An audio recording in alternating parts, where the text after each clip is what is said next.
හරි ළමයි අද අපි සම්බන්ධ වෙන්නේ පාස් පේපර්ස් සාකච්ඡා කරන වීඩියෝ පාස් පේපර්ස් ප්‍රශ්න වෙනම සාකච්ඡා කරන වීඩියෝ සීරීස් එකේ දෙවෙනි වීඩියෝත් එක්ක මෙතනදී මම මුලින්ම කලින් වීඩියෝ එක ගැන කියලා දෙන්නම්. මේකෙදී සවුන්ඩ් ප්‍රශ්නයක් තිබුණා. කියන්නේ අර මොනවද සවුන්ඩ් වැඩි කරද්දී නැත්නම් ඔඩියෝ එක වැඩි කරද්දී රිදර්න ගතිය වගේ එකක් තිබුණා. හරිද? ඒ කියන්නේ ඒක කේක තමයි ඉතින් මයික් එකක් නැතිවීම. හරිද? මේ මයික් එකක් කියන්නේ ලැප් එකේ මයික් එකෙන් තමයි රෙකෝඩ් වෙන්නේ ඉන්ටර්නල් එකෙන්. මේ එක්ස්ටර්නල් එකක් තාම නැහැ. අපි බලමු මේක ඉස්සරහට හදාගන්න. මේ අනික මේ සවුන්ඩ් එකේ දෙදරන ගතිය තිබුණාට අර මේ කියන්නේ මොකද්ද කියන එක තේරුම් ගන්න යම් තාක් දුරට පුළුවන්. හරිද? මොකද්ද මේ කියන්නේ කියන එක තේරුම් ගන්න පුළුවන්. මේ අර ක්වොලිටි නැති එක තමයි තියෙන්නේ සවුන්ඩ් එක. ඒක බලමු ඉස්සරහට හදාගන්න. හරි. එහෙනම් අද අපි යමු දෙවෙනි වීඩියෝ එකත් එක්කනේ දැන් ඉන්නේ. හරි. අද අපි යන්නේ නම් 2023 අවුරුද්දේම ආපු සමගාමී සමීකරණ ප්‍රශ්නය බලන්න. හරි.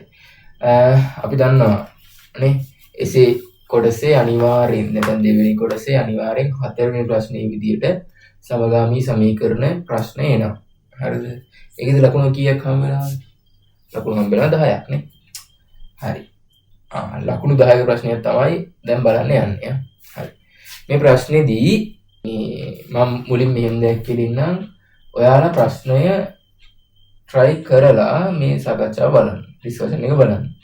ඇයි එහෙම කියන්නේ මම මේ අර ප්‍රශ්නයක් කරගෙන යද්දි තමයි තනියෙන් කරගෙන යද්දි තමයි මේ මෙතන මට මෙතනින් එහා හදාගන්න බෑ. මේ සම්බන්ධය අරකයි මේකයි සම්බන්ධ කරන්නේ කොහොමද කියන එක හිතා ගන්න බෑ. කියන එක අර තේරෙන්නේ ක්ලික් වෙන්නේ අර ප්‍රශ්නයක් තනියෙන් කරද්දි. ඒ නිසා මේ ප්‍රශ්නයත් තනියෙන් කරලා වීඩියෝ එක බලන්න. කොහෙද වරදින්නේ කියන එක අඳුර ගන්න පුළුවන්. එතකොට මේ සාකච්ඡාවේදී. හරිද? හරි. එහෙනම් යමු අපි ප්‍රශ්නෙට. බලන්න මොකද්ද මේ කියන්නේ කියලා. එහෙනම් ප්‍රශ්නේ දුන්නේ හතරවෙනි ප්‍රශ්නය. හරි. හරි. දැන් අපි යමු ප්‍රශ්නෙට. මොකද්ද මේ කියන්නේ? හරි. බලමු ප්‍රශ්නේ. එක්තරා පාසලක 10 ශ්‍රේණියේ සහ 11 ශ්‍රේණියේ සිසුන්ට පොත් සහ පෑන් පරිත්‍යාග කරන ලද්දේ පහත පරිදිලු. හරිද? මේ ප්‍රශ්නේ කරන්න කලින් හරිද මම මේ ක්ලාස් එකේ ළමයි දන්නා මේක සිද්ධිය මොකද්ද කියලා. මම මේ මොකද්ද කියන්නේ. මේ සමගාමී ප්‍රශ්නය අර කියවන්න කලින් වගේ බලන්න පොඩ්ඩක් පල්ලෙහා ඇති ප්‍රශ්නේ පල්ලෙහා ඇති මේ විචල්යන් දෙකක්. ඒ කියන්නේ x හා y. x කියන්නේ මොකටද y කියන්නේ මොකටද කියන එක අඳුරගෙන තමයි අපි ප්‍රශ්නේ මුලින් ඉඳන් ආයේ කියවන්න යන්න ඕන. හරි. මුලින් බලමු මේ x කියන්නේ මොකද්ද y කියන්නේ මොකද්ද කියලා. 10 ශ්‍රේණියේ සිසු සංඛ්‍යාව x. 10 ශ්‍රේණියේ සිසු තමයි x කියලා ගන්න කියන්නේ.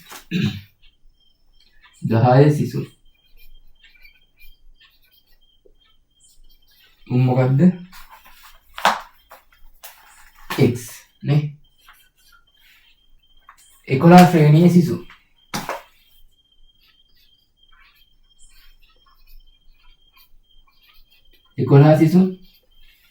මොකද්ද y නේ.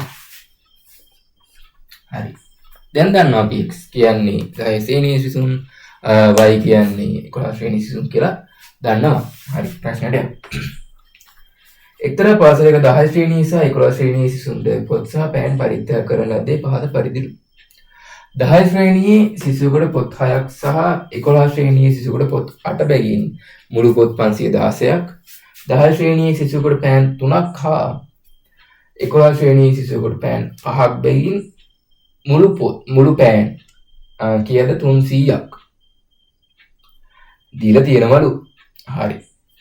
10 ශ්‍රේණියේ සිසුන් සංඛ්‍යාව x ලෙසද 11 ශ්‍රේණියේ සිසුන් සංඛ්‍යාව y ලෙසද ගෙන සමගාමී සමීකරණ යුගල ගොඩනගා ඒවා විසඳීමෙන් 10 ශ්‍රේණියේ සිසුන් සංඛ්‍යාවත් 11 ශ්‍රේණියේ සිසුන් සංඛ්‍යාවත් වෙන වෙනම හොයන්නලු. 10 ශ්‍රේණියේ සිසුන් සංඛ්‍යාව x ලෙසද. හරි. බලමුකෝ. ප්‍රශ්නය යනවා එහෙමයි නේ. මෙහෙම ලියලා නම්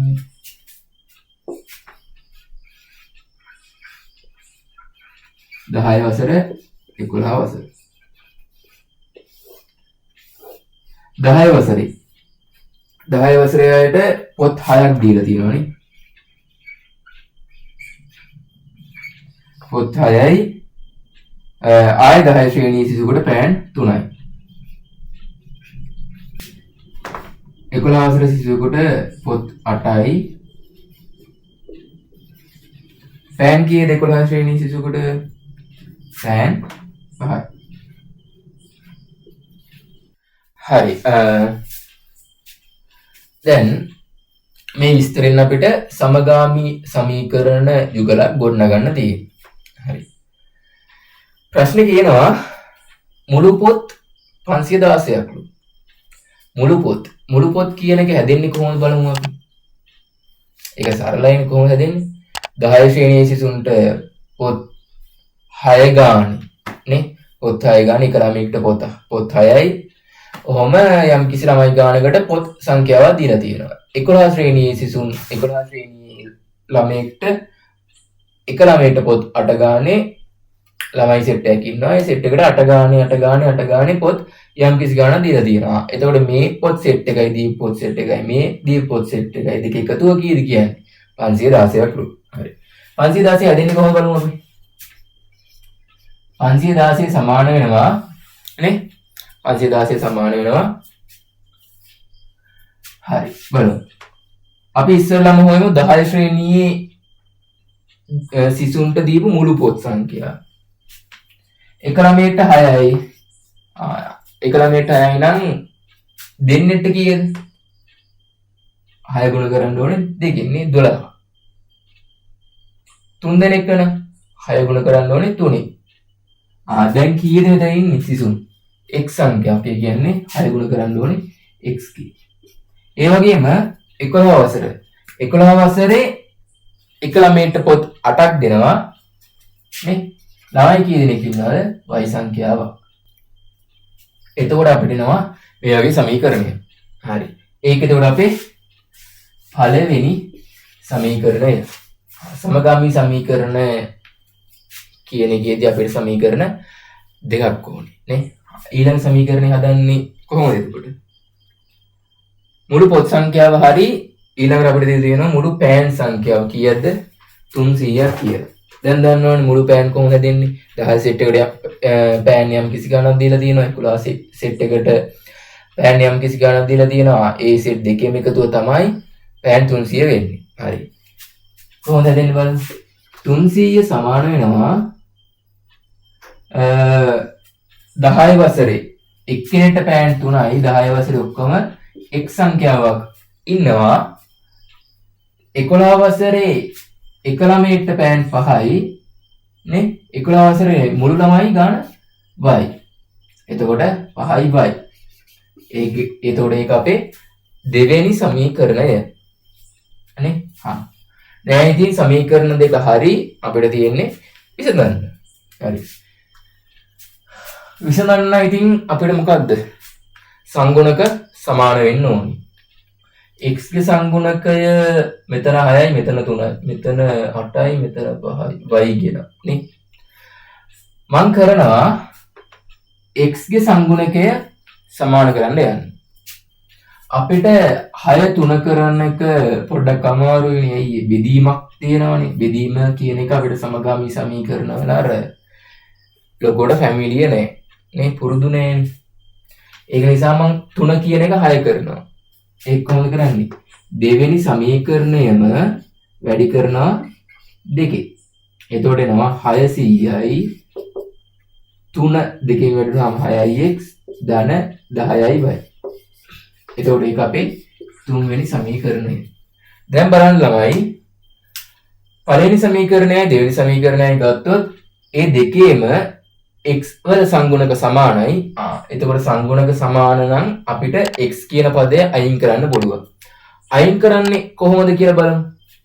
මෙතන ලකුණු සමාන නම් දෙන්නගේ ලකුණු සමාන නම් අපි කරන්නේ මොකද්ද? අඩු කරන එකනේ. ලකුණු සමාන නම් අඩු කරනවා. ලකුණු අසමාන නම් එකතු කරනවා. ඔක තමයි තියෙන්නේ. හරිද? ලකුණු සමාන නිසා අඩු කරනවා. මොකෙන් මොකද්ද අඩු කරන්නේ? කියන එක දැන් ප්‍රශ්නයක් වෙනවා. එකෙන් අඩු කරන්න පුළුවන් ඕනනම් 3. එතකොට බලන්න ළමයි පොඩ්ඩක් හිතලා බලන්න 516න් තමයි 600ක් අඩු වෙන්නේ. එතකොට අර පොඩි සංඛ්‍යාවකින් ලොකු සංඛ්‍යාවක් අඩු වෙන්නේ. එතකොට එන්නේ අපිට උත්තරයක් විදිහට ඍණ ගාණක් නෙන්නේ. අර ඍණ ගාණන් ඔය ගාණක් ඇතුලේ තියෙද්දි ඒක පොඩි කැතයිනේ නේ. ගාණට අර ගාණ කැත වෙනවා එතකොට. ඒ නිසා මම කරන්නේ 3න් අඩු කරනවා. 3න් අඩු වෙනවා 1 කියන සමීකරණය. එතකොට බලන්න 600න් අඩු වෙනවා කීයද? 516ක්. නේ? මෙතන 3න් අඩු වෙන්නේ කියන්නේ 6x ධන 10y ගෙන් අඩු වෙනවා කීයද? මේ අපි දැන් 3න්නේ අඩු කරන්න එකක්. 3 තියෙන ටික ලිව්වා අඩු කිරීම දැම්මා. ඒ අඩු කිරීම දැම්මේ මෙතනින් ආපු අඩු කිරීම තමයි දැම්මේ. හරිද? ඊට පස්සේ අනිවාර්යෙන් අඩු කිරීමකින් අඩු කිරීම දැම්මොත් අනිවාර්යෙන් එහා පැත්තේ වරාණක් දැමිය යුතුමයි. මෙතනදී ඊට පස්සේ 3න් අඩු වෙනවා 1. එතකොට 6x ධන 8y කියන එක අඩු වෙනවා. නේ? එතකොට බලන්න 600න් 516ක් අඩුනම කීයද එන්නේ? 600න් 500ක් අඩුනම 100යි. තව 10ක් අඩු වුණොත් 90යි. තව 6ක් අඩු වුණොත් 84. මෙතන බලන්න 6x ධන 10y මම වරහන් ඉවත් කරනවා. ඍණ ධන මෙතන ඍණයි මෙතන ධනයි මුකුත් නැහැ කියන්නේ ධනයි කියන එකනේ. ඍණයි ධනයි ඍණ 6x ඍණයි ධනයි ඍණ 8y. දැන් ඉතින් කැපෙන ඒවා කපමු. 6x ට 6x කැපෙනවා ඉතින්. ඒකනේ වෙන්නත් ඕනුනේ අපිට. ඕම් කැපිලාම ගියේ. දැන් අඩු වෙනවා 10y ගෙන් 8y. එතකොට එනවා අපිට 2y. මෙතන එනවා 84ක්. ඊට පස්සේ අපි දන්නවා මොකද කරන්නේ? මෙතන y දෙකෙන් ගුණ වෙලා තියෙන්නේ අපිට y තනි කරගන්න නම් අර වෙලා තියෙන ගණිත කර්මය අනිත් පැත්ත කරන්න ඕනේ. නේ? y තනි කරගත්තොත් නේ y උත්තරයක් එන්නේ. y මෙතන දෙකෙන් ගුණ වෙලා තියෙන්නේ. ගුණ කිරීම අනිත් පැත්ත මොකද්ද? බෙදී. ඒ නිසා දෙකෙන් බෙදෙනවා. එතකොට මෙතන ඉතිරි වෙනවා y කීයද එකක්. මෙතන ඉතිරි වෙනවා 84 දෙකෙන් බෙදුවාම කීයද? 42 දෙකක් නේ. 42ක් එනවා. right? y සමානයි 42ක් කියලා එනවා. y කියන්නේ මොකක්ද එතකොට? 11 ශ්‍රේණියේ සිසුන්. 11 ශ්‍රේණියේ සිසුන් කීයක් එනවද එතකොට? 42ක්. හරි. අපි y දන්නවා එහෙනම් නේ? y දන්නවා. y දන්නවා. අපිට හොයන්න තියෙන්නේ ආයේ මොකද්ද? y සමානයි 42 කියන එක ආදේශ වෙනවා. අපි මොකටද ආදේශ කරන්නේ? ඔයාලම කියන්න බලන්න අපි මොකටද ආදේශ කරන්න ඕනේ? ඒ කියන්නේ ඉලක්කම් අඩුම සමීකරණ ආදේශ කරන ලේසිනේ. මෙතන ඉලක්කම් ටික අගයන් වැඩි නේ 516. මේකේ අඩුයිනේ. අපි දෙකට ආදේශ කරමු. දෙකට ආදේශي.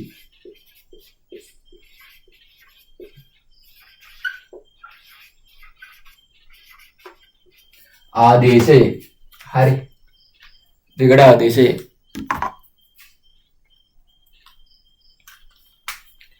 මෙතන එනවා එතකොට හරි y සමානයි 42 දෙකට ආදේශය.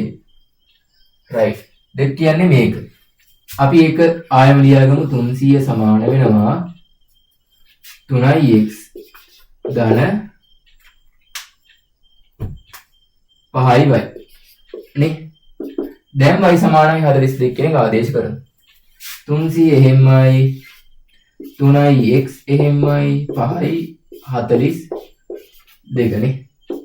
දැන් මෙතන එනවා මේක පොඩ්ඩක් වෙන් කරගමු නේ. නැත්තම් මන් යනවා කියලා.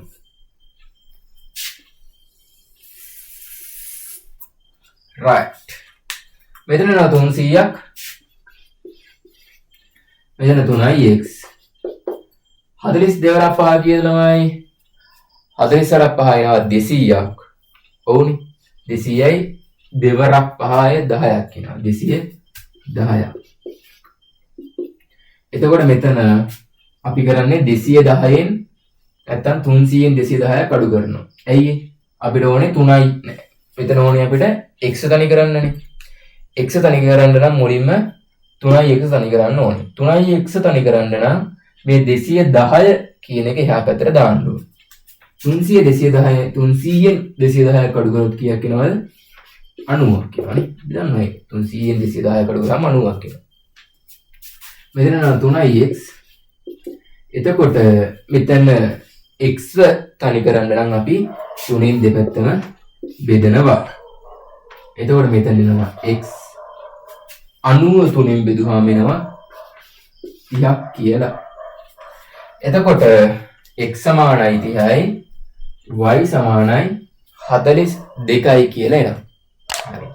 ගානේ පළවෙනි කොටස වොන් අපි හදලා ඉවරයි. දැන් අපි යමු දෙවෙනි කොටසට. හරි. එහෙනම් අපි යමු ගානේ දෙවෙනි කොටසට. පොත් සහ පෑන් බෙදා දීමට යෝජිත වෙනත් පාසලක 10 හා 11 ශ්‍රේණිවල සිටින මුළු සිසුන් සංඛ්‍යාව ඉහත පාසලේ එම ශ්‍රේණිවල මුළු සිසුන් සංඛ්‍යාවට සමානයිලු. පොඩ්ඩක් ඒක ලියා ගමු මොකද්ද මේ කියන්නේ කියලා. කලින් හිටපු පාසලේ මුළු සිසුන් ගාන කීයද? 10 ශ්‍රේණියේ හිටියා 30ක් 11 ශ්‍රේණියේ හිටියා 42ක්. එතකොට මුළු සිසුන් ගාන කීයද? 72ක් කියලා නේ මුන් දෙන්න එකතු කරාම. එතකොට කලින් ඉස්කෝලේ ළමයි 72ක් ඉඳලා එතකොට මේ ඉස්කෝලේ දැන් කියන ඉස්කෝලේ ළමයි 72ක්ම ඉන්නවා. හරි. 72ක්ම ඉන්නවා. සමානවද 10 ශ්‍රේණියේ සිටින සිසුන් සංඛ්‍යාව මෙන් දෙගුණයක් 11 ශ්‍රේණියේ සිටිතිලු. හරිද? මේ පාසලටද පෙර පරිදිම පොත් සහ පෑන් බෙදා දීම සඳහා පොත් 12ක් වැඩිපුර අවශ්‍ය බව පෙන්වන්නලු. මෙතන කියනවනේ අපිට 10 ශ්‍රේණියේ සිසුන් සංඛ්‍යාව වගේ දෙගුණයක් තමයි 11 ශ්‍රේණියේ සිසුන් ඉන්නේ කියලා නේ. අපි නිකන් දාගමු 10 ශ්‍රේණියේ සිසුන්. හරිද? ඔතන කතා කරන 10 ශ්‍රේණියේ සිසුන් මෙතන මම මේක මකලා මුළු සිසුන් ගන්න කියලා දාගන්න. කලින් විද්‍යාලයේ මේ විද්‍යාලයේ ඉතින් මුළු සිසුන් ගන්න කීයද? 72යි. 72 ආවේ කොහොමද? 30 ධන 42 න්නේ. එතකොට තමයි 72ක් ආවේ. හරි. 72ක් ආවේ. මෙතන කියනවානේ 10 ශ්‍රේණියේ සිසුන් වගේ දෙගුණයක් කියලා මොකක් දෙකක් කියනවානේ. මම ඒකෙදි කරන්නේ මම මුලින්ම දාගන්නවා 10 ශ්‍රේණියේ සිසුන්. දැන් කතා කරන ඉස්කෝලේ ඉස්සෙල්ලා කියන්නේ 10 ශ්‍රේණියේ සිසුන්. සිම්පල් A කියලා දාගන්නම්. හරිද? නිකන් ඉංග්‍රීසි වලිය අකුරක්. Simple A. 10 ශ්‍රේණියේ සිසුන් සංඛ්‍යාවට 11 ශ්‍රේණියේ සිසුන් සංඛ්‍යාව එකතු කරොත් අපිට එනවා ඒ පාසලේ ඉන්න මුළු සිසුන් සංඛ්‍යාවනේ මුළු සිසුන් සංඛ්‍යාව. මෙතන 10 ශ්‍රේණියේ සිසුන් A නම් 11 ශ්‍රේණියේ සිසුන් 2යි. ඇයි ඒ ප්‍රශ්නේ කියනවා අපිට දෙගුණයක් කියලා. එතකොට එනවා අපිට 72ක් නේ. ඇයි මුළු සිසුන් සංඛ්‍යාව 72ක් නිසා. හරි. දැන් මෙතනින් අපිට එනවා 3යි A සමානයි 72යි කියලා. නේ? එතකොට මෙතන ඒව තනි කරගන්න නම් අපි 3ෙන් බෙදනවා. A සමානයි 3ට මෙතන 3ට 3 කැපිලා ගිහින් A සමානයි කියලා එනවා. බලන්න 24ක් කියලා එනවා. හරිද? ඒ කියන්නේ 10 ශ්‍රේණියේ සිසුන් කීයක් ඉන්නවද? 24යි. 11 ශ්‍රේණියේ සිසුන් ඉන්නවා කීයද? 24 වගේ දෙකක් 48ක් නේ. අපි නිකන් දාගමු ආයේ 10 ශ්‍රේණියේ සිසුන් කීයද? 10 සිසුන්. මෙහෙන් දාගමු.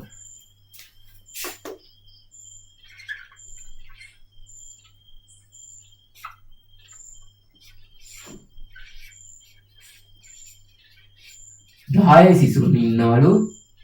අපි හොයාගත්ත දැන් 24යි. 11 සිසුන් කීයද? 24 වගේ දෙකක් 48යිනේ. හරි. දැන් මේකෙදි කියනවා පෙර පරිදිම පොත් ටික බෙදුවලු. පොත් ටිකයි පෑන් ටික නේ. කලින් පොත් 516යි දැන් බෙදද්දී ඒ පොත් සංඛ්‍යාවට වඩා තව 12ක් වැඩිපුර දෙන්න වෙලා. කලින් පොත් 516යි නම් දැන් පොත් කීයක් දීලා තියෙනවද උඩ? 516ට 12ක් එකතු කරාම වෙනවා 528ක් කියලානේ. එතකොට දැන් පොත් 528ක් දීලා තියෙන බව තමයි ඔප්පු කරන්න දෙන්නේ. හරි බලමු. 10 ශ්‍රේණියේ සිසුන්ට 10 ශ්‍රේණියේ සිසුන් කීයක් ඉන්නවද? 24ක් ඉන්නවා. ඒ 24 දෙනාට එක්කෙනෙක්ට පොත් කීයක් දෙනවද? 6ක් දෙනවා නේ. කලින් හදපු විදිය මතක ඇති. මේක අනිත් පැත්තට ලිය ගන්න. කලින් හදපු විදියම අනු මේ කියන්නේ දිගුවක් විදියට. කලින් පොත් 10 ශ්‍රේණියේ සිසුකට පොත් 6ක් දීලා නේ. එතන ඉන්නවා සිසුන් 24ක්. ඒකට එකතු වෙන්න ඕනේ නේ. ඒකට එකතු වෙන්න ඕනේ 11 ශ්‍රේණියේ සිසුන්ට එක සිසුවකට පොත් 8යි. ඔක්කොම 48යි ළමයි ගන්න.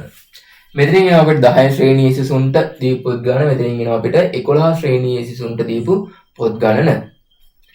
ඒ ඔක්කොම කීයද කියන්නේ? 520ක් බව තමයි ඔප්පු කරන්න තියෙන්නේ. දැන් අපි හදමු. මෙතන කීයක් එනවද? මැද කොහෙවත් සමාන නැති නිසා මම ඉස්සරහට සමාන ලකුණක් දාගත්තා. හරි. මෙතනින් එනවා අපිට 24 වරක් 6 කීයද? 6 වරක් 4 24යි, දෙකක් ඉතිරි. 6 වරක් 2 12යි, 2යි 14යි. මෙතනින් එනවා 8 වරක් 8 64යි, 4ක් ඉතිරි, 6ක් නෑ 6 4ක් දාන 6ක් ඉතිරි.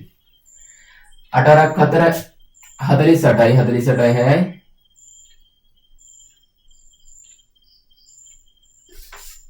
144යි. ඊට පස්සේ මෙතන 8 වරක් 8 64යි. 6ක් තියෙනවා තව. 8 වරක් 4 32යි, 32යි 6යි 38යි. එතකොට මෙතන එනවා 144යි 384යි එකතු කරාම කීයද? 528ක් කිය. ඒ කියන්නේ කලින් පොත් 516යි දුන්නේ අපි. දැන් පොත් 528ක් දීලා. ඒ කියන්නේ පොත් කීයක් වැඩිද? පොත් 12ක් වැඩිපුර දීලා. ඒ නිසා පොත් 12ක්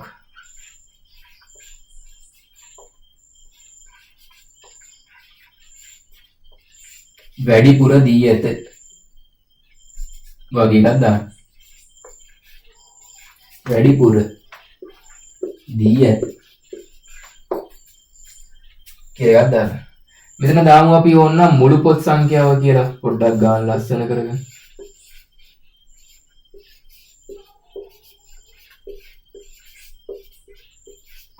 මුළු පොත් සංඛ්‍යාව කියලා මේක එනවා. හරි. ඔහොම තමයි යන්නේ ගන්න. හරි.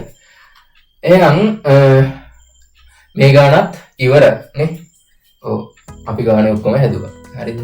මේ ගානේ මොකක් හරි අපහැදිලි තැනක් තිබුණොත් සහ මේ කියන්නේ ගාන හදාගෙන යද්දී අර මට සුළු කිරීමක් හෝ වැරදිලා තියෙනවා නම් මේ වීඩියෝ එක යටින් කමෙන්ට් බොක්ස් එකේ ඔයාලගේ ඔය තියෙන ගැටලුව දාන්න. ඒ වගේම මේ වීඩියෝ එක හොඳයි නම් සහ තේරෙනවා නම්, තේරෙන්නේ නැත්නම් ඒකත් දාන්න. තේරෙනවා නම් මේ වීඩියෝ යටින් කමෙන්ට් එකක් දාන්න. හරිද? එහෙනම් අද අපි ගිහින් එන්න. ජය වේවා.